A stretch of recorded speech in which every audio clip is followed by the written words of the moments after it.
If you leave me now, you take away the biggest part of me. Hey there friends, today I have an interesting video for you guys. That's not a trick, it's not a move, it's not a thing that you could practice with your hands. It's five ways to improve your magic. Now I know, you might look at old Pig Cake and think, what does he know about magic? But believe it or not, your boy has 22 years in the game. It might not look like it because of the height, but trust me, I've been through it. So today what I thought I'd do is that I'd give you 5 tips for you to be able to improve your magic fast. Look at that for SEOs. Now the tips in this particular video aren't going to contain anything about practice or improving the actual mechanics of your magic tricks. What they are honestly is as if I'm your father giving you fatherly advice, but not on how to do manly things, but on how to improve your magic. Which you can make the argument that it's not really helping you out as a person, but you know what? That's not what we're here for. We're not here to improve you as a person. We're here to make you a better magician. First one! Slow down there, buckaroo. Why are you in a hurry? There's no need to rush through your tricks. Take your time. Slow down. Now don't slow down to the point where it's ridiculous and they think that you're working in slow motion, but slow it down. It's not a sprint, my friends. Magic is a marathon, and too many times because of the jitters, you find yourself wanting to be as quick as possible because you want to get through the hard part. You want to get to the end. You want to get to the punchline. But here's the thing, magic's all about the journey. It's about the destination. The end is just the proof. That's all it is. It's just you saying, hey, look, this is validating what I've done, but the journey is what matters. Just look at this example of a rushed routine, and you tell me if any spectator is going to find this memorable. Sir, so we're going to do something here with your card, the Ace of Diamonds. Right here, your card, the Ace of Diamonds. If I put it face down in the middle of the deck and I snap my fingers, look at what happens. It comes to the top of the deck. I'll do a FaceTime. I'll do a face up so you see it this time. Watch, look, did you see it come up? It's funny that you saw it come up because this has actually been all one optical illusion. See, your card is not in a deck. Your card's actually never been in a deck because your card is actually in my pocket. So if we look, there's one card alone in my pocket, and that's right, your card, the Ace of Diamonds. Funnily enough, here's the thing, the whole thing's been an illusion because we've never even had a deck. We've only ever had one card, so that's unfortunate that you missed that. Oh, the card's gone too, by the way. It's gone. Thank you. You didn't know what was going on because I didn't take the time to slow down. Everything was a blur. The card's in the middle, now it's on top. The card's in the middle, now it's on top. Now it's in my pocket, now the deck's gone, now the card's gone. What's going on? I don't have time to process any of that. So just taking your time and slowing down when it comes to the actual trick is one way to improve it. I would say exponentially. Number 2, context is key, my friends. Magic is not just a one-size-fit glove. You could do one performance in the exact same way to one participant and bomb completely, and do the exact same performance for another participant because of the context, and it's a miracle. They'll erect statues in your name. So think as to what you're going to show to an individual before you actually do it. Now I understand if you're having a walk-around set, if you're doing something professionally, but if it's a casual thing, see if you could cater the trick towards the actual context, the environment. If you're at a bar, try to do stuff with the things around you. Push a coin through a bottle, or then make a straw levitate, or do something with the environment around you. So the context is going to be what's memorable. If you bring in a set of dirty sponge balls into a bar, what's the point? I'm always reminded of that scene in The 40-Year-Old Virgin where Steve Carell's character brings a giant coin to produce from behind the ear of the protagonist's daughter, and then he goes, oh, maybe it's because of your big ear, and he goes to produce a giant ear from behind her ear, and she goes, so what, you just carry those around all day? Ooh,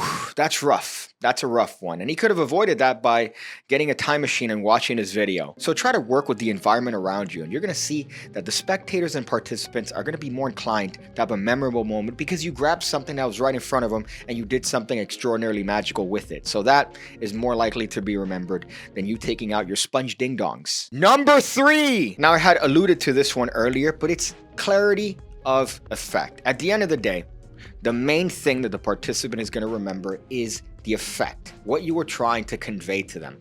The methods aren't going to matter. I understand as magicians, we find ourselves being somewhat method whores. We collect methods. We're dirty, disgusting creatures. The participants don't care as to what it took for you to get to the effect. They don't care about that. What they care about is the effect. Dai Vernon said that a good trick should be able to be described in one sentence.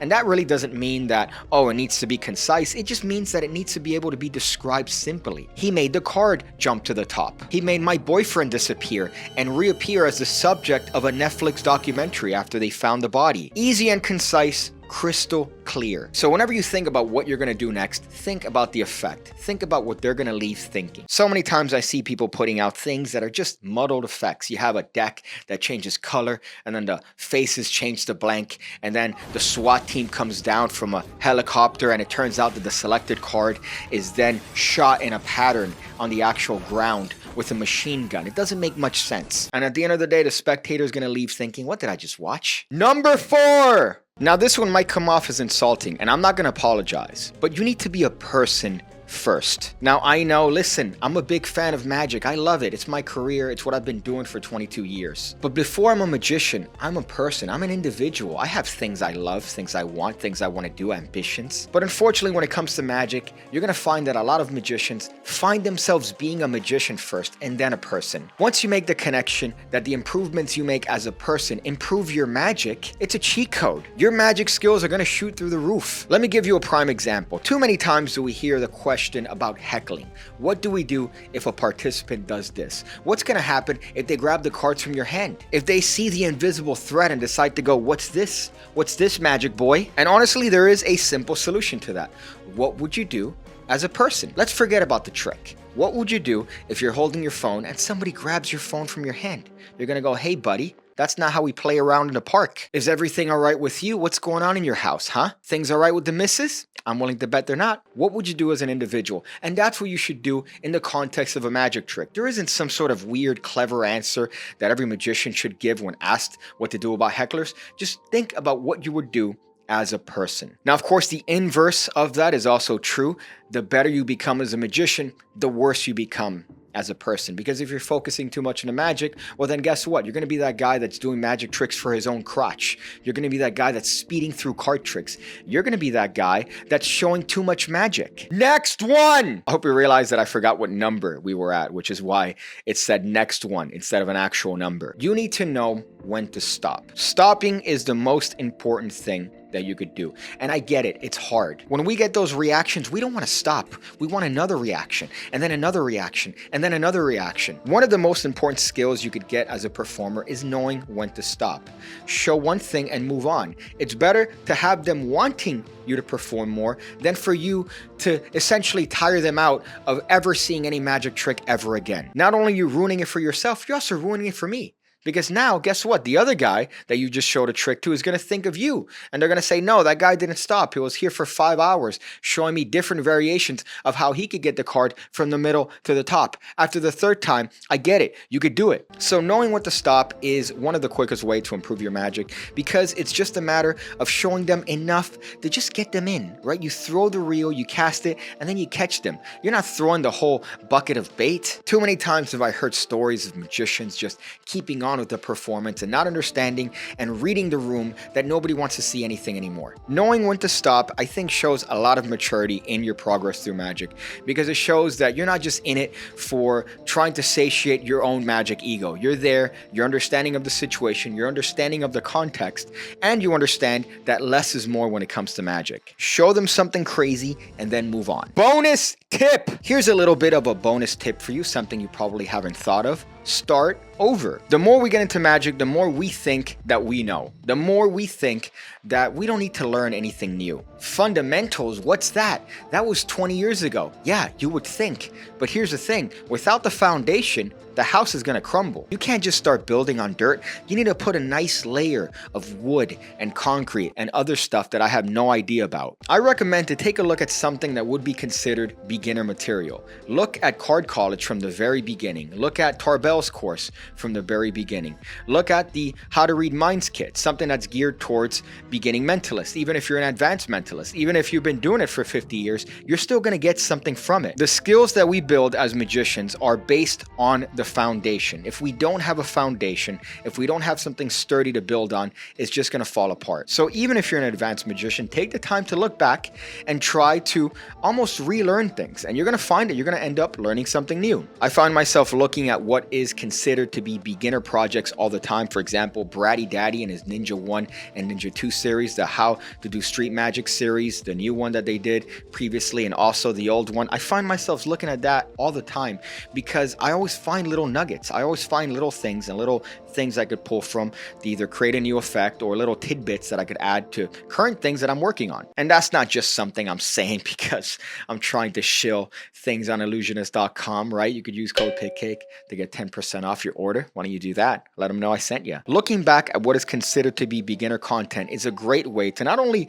appreciate how far you've come, but also so you could get little things. Maybe you've missed something. Maybe you've learned something in a different way since then, and you could go back and see how it was originally taught, and then maybe build on that. In Magic, we're constantly learning. We're never going to be at a point where we know absolutely everything. We think that we could reach perfection, but perfection is impossible. What is probable is mastery. And mastery only comes from understanding that we started somewhere. Look at that. Wholesome, fun advice from your boy PIGCAKE. And people think that I'm all about immature humor and that all I do is just make jokes about paraphernalia and Panasia. No, I'm capable of being an adult. But as usual, I want to thank you guys for watching this video. I really do genuinely appreciate it. If you guys have any tips of your own, make sure to leave it in the comment section below. As usual, I'm going to go and figure out how to get blueberries from out of my mouth.